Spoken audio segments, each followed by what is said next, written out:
సామాజిక న్యాయంతోనే కాంగ్రెస్తోనే సాధ్యమని ఆ పార్టీ వర్కింగ్ ప్రెసిడెంట్ జగ్గారెడ్డి అన్నారు. కాంగ్రెస్ పార్టీలో కష్టపడిన వారికి అవకాశాలు ఉంటాయని, అందుకు మహేష్ కుమార్ గౌడ్ నియామకమే నిదర్శనమని చెప్పారు. పార్టీ అధిష్టానం కీలక పదవులో అన్ని సామాజిక వర్గాలకు పెద్దపీట వేసిందని కొనియాడారు.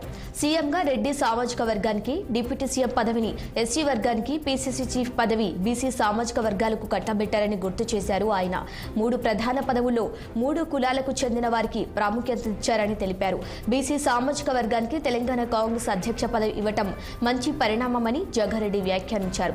ఇక ప్రాంతీయ పార్టీలో అలాంటి అవకాశమే ఉండదని, అటు బీజేపీని కూడా ఎప్పుడు పదవి వస్తుందో ఎప్పుడు పోతుందో తెలియని అయోమయం ఉంటుందని విమర్శించారు.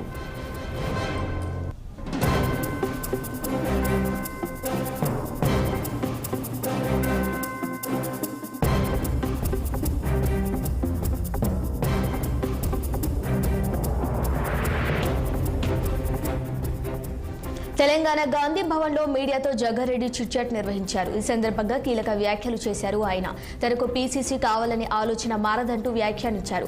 స్వేచ్ఛగా చెప్పుకునే వెసులుబాటు కేవలం హస్తం పార్టీలోనే ఉందని పేర్కొన్నారు. కాంగ్రెస్ లో తాను చాలా సంతోషంగా ఉన్నానని, తనకు ఏ పోస్టు వస్తుందనే చర్చ చేయనన్నారు. CM Revanth Reddy, deputy CM Bhatti Vikramarka, మంత్రి ఉత్తమ్ కుమార్ రెడ్డిల అభిప్రాయం తీసుకున్నాకే పీసీసీ చీఫ్ నియామకం జరిగిందని ఆయన స్పష్టం చేశారు.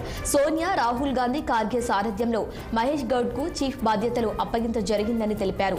మహేష్ గౌడ్ లాంటి సామాన్యుడికి పీసీసీ అధ్యక్ష పదవి ఇచ్చింది అంటే కాంగ్రెస్ గొప్పతనమే అన్నారు జగ్గారెడ్డి.